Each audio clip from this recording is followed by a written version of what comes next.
Graça e a paz do Senhor Jesus Cristo. Hoje quero trazer uma palavra de exortação e de consciência do que de fato é a vida cristã. As dificuldades da vida cristã, principalmente no âmbito familiar. A palavra hoje está em Mateus 10:34. Diz assim: Não penseis que vim trazer paz à terra. Não vim trazer paz, mas espada. Pois vim causar divisão entre o homem e seu pai, entre a filha e sua mãe, e entre a nora e sua sogra. Assim os inimigos do homem serão os da própria casa. Vejam, verdades que muitas vezes nós não nos atentamos. O propósito de Cristo, não pensem que vim trazer paz à terra.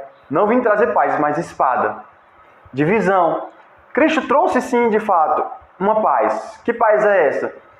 Nós que éramos inimigos de Deus, que andávamos distantes das alianças, Ele nos reconciliou com Deus. Então, logo quando o cristão aceita Jesus, reconhece Ele como Senhor da sua vida, ele tem paz com Deus. Porém, agora ele tem uma nova natureza. Ele tem a mente de Cristo. Ele é uma nova criatura. Qual é o resultado disso aqui na terra? Agora ele passa a ser um peregrino e forasteiro. E ele não se adequa mais com os padrões desse mundo.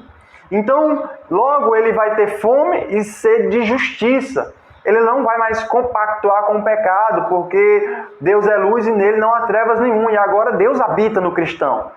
Então ele não mais compactua com a mentira que outrora ele vivia normal, como se fosse uma prática normal para a vida dele. E era de fato normal. Ele era levado pela escravidão dos seus pensamentos, da carne ali, os desejos pecaminosos. Quando ele se converte, ele recebe uma nova natureza. Ele agora não compactua mais com o pecado, o resultado é divisão, espada. Aquelas pessoas que não se converteram vão se opor a ele.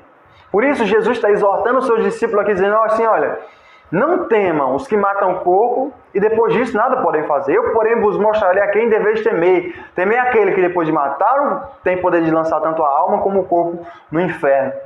E é justamente nesse texto anterior que ele está exortando os discípulos, olha, vão, mas não temam os homens, mas temam a Deus.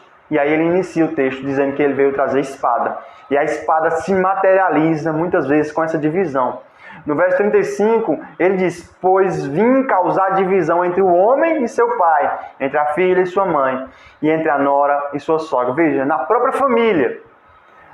família haveria divisões ali. Quando alguém se converte em uma casa, por exemplo, foi assim na minha família, eu me converti, e ali a minha esposa não se converteu a princípio. E havia ali muitas divisões, porque eu passei a ter um padrão de cristianismo distinto, um padrão de vida distinto, e ela não compreendia aquela minha vida, então havia muita divisão. Que concórdia há entre Cristo e Belial? Que é a união entre a luz e as trevas? Então é assim que o cristão não pode compactuar com o descrente. Por isso o Salmo 1 diz, bem-aventurado é o homem que não anda segundo o conselho dos ímpios, que não se detém no caminho dos pecadores, nem se assenta na roda dos escarnecedores.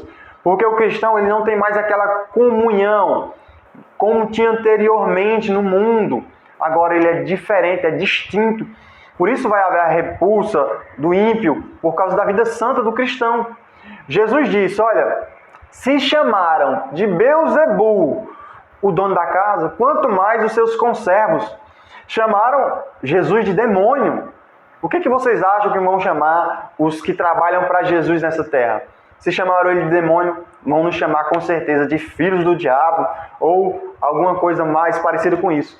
Então, é uma exortação para o cristão ter consciência de quem ele é e como as pessoas vão ver ele nessa terra. Vão enxergá-lo como um santarrão, vão enxergá-lo como um só quer ser o melhor, vão enxergá-lo como um inimigo de fato.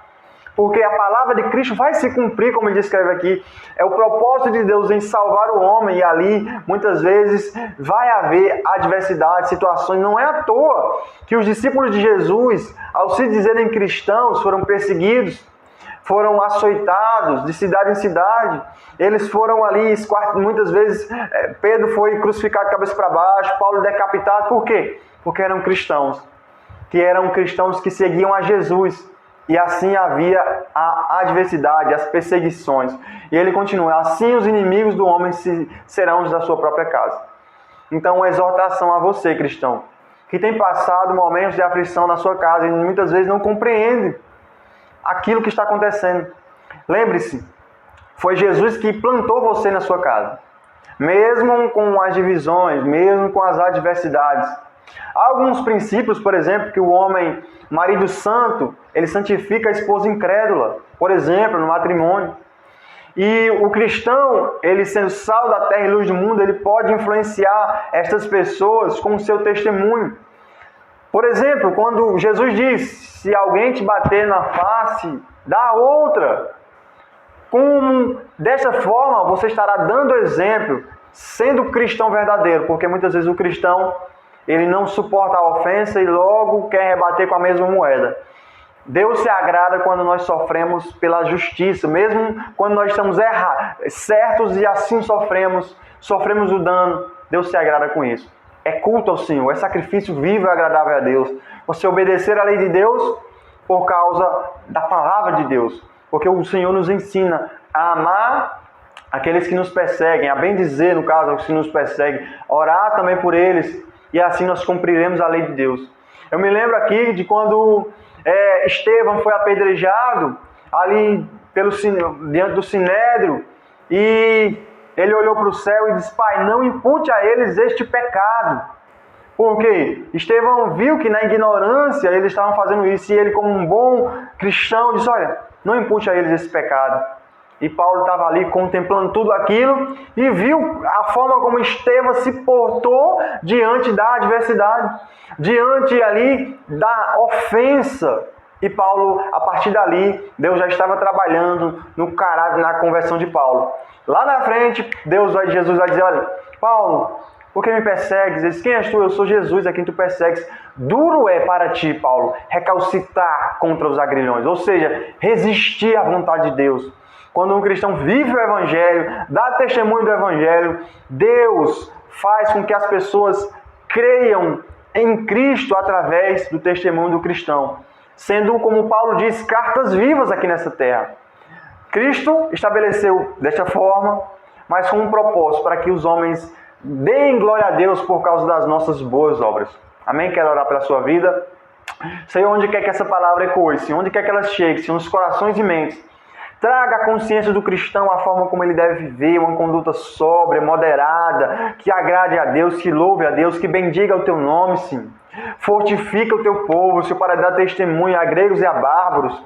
Guia-nos, Senhor, por essa vereda justa, Senhor, para que nós não venhamos a ser pedra de tropeço para aqueles que vierem a crer, Senhor, mas nós possamos, como Cristo, que foi como ovelha muda levada ao matadouro, sim, que nós possamos também ser exemplos de cristãos, sofrer em nome de Jesus para glorificar o teu nome, sim. Ainda que seja difícil e muito difícil, além das nossas forças, sim, nos fortaleça, Senhor. Nesta manhã eu te oro em nome de Jesus. Amém. Glória a Deus, meu irmão. Deus abençoe. Eu já peço que você possa seguir aqui, se você ainda não nos segue. Compartilhe esse vídeo para mais pessoas ouvirem. Ative o sininho para chegar mais o conteúdo quando a gente postar. Em nome de Jesus, amém. Deus abençoe e glória a Deus.